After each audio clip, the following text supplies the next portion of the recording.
Let's make some money using this, the Aston Martin Vantage, one of the latest cars added to Gran Turismo 7.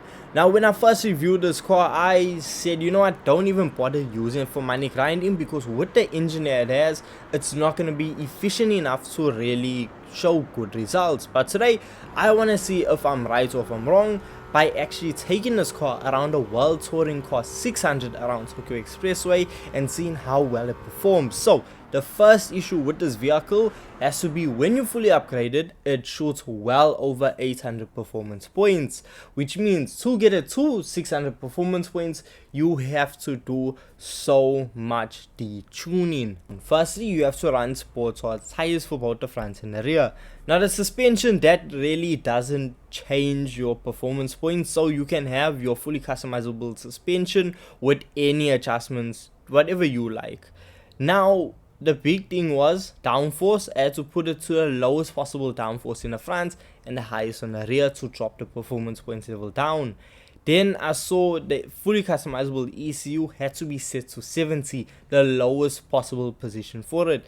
The ballast, well, that had to be set to 200, the max weight added back into this vehicle, but at least the ballast positioning was only set to -8.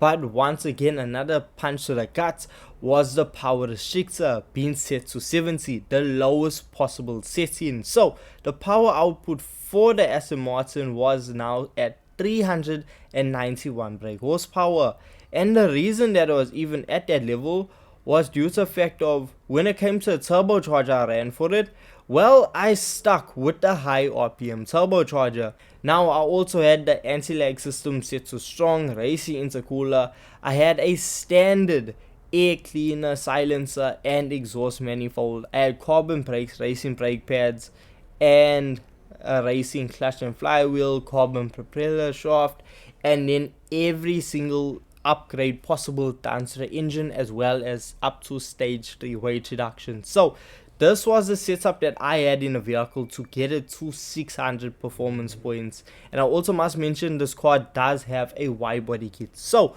when I did try to run it for the first time, well, I set my fuel map over to fuel map level 6, and I decided, you know what, let's try and do this event the proper way, no wall grinding, and see how far we get.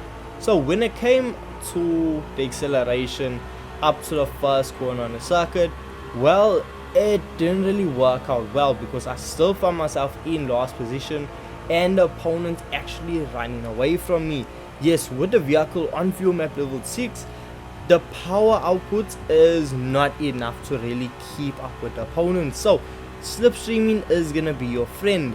But one thing I must say about the Aston Martin Vantage, it shoots massive flames. Like, yo, it took me back by how big the flames were. But look, you had something pretty to look at while you just slowly creeped up and slowly started making overtakes against opponents, because by the end of the first lap, I found myself pacing the Jaguar F-Type for 12th position, crossing a line, doing an initial lap of a 2-minute 32-second lap, which is so slow in my opinion.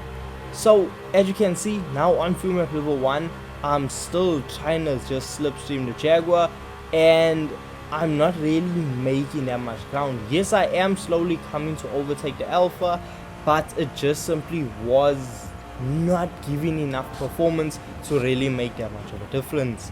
Now after just slowly creeping up and running with the Aston like this, I was setting lap times averaging 2 minutes and 16-second mark, which is not the best, considering the fact that the AI in first place set a fastest lap time of a 2-minute 10-second lap. So yes, we were very off pace, but regardless, we ended up running all the way up the 8th lap. Now this was with us having fuel map level 6 throughout the circuit until we slapped it onto fuel map level 1 from a straightaway to get as much top speed as possible. So we dove into the pits, we did not change tires, and we refueled.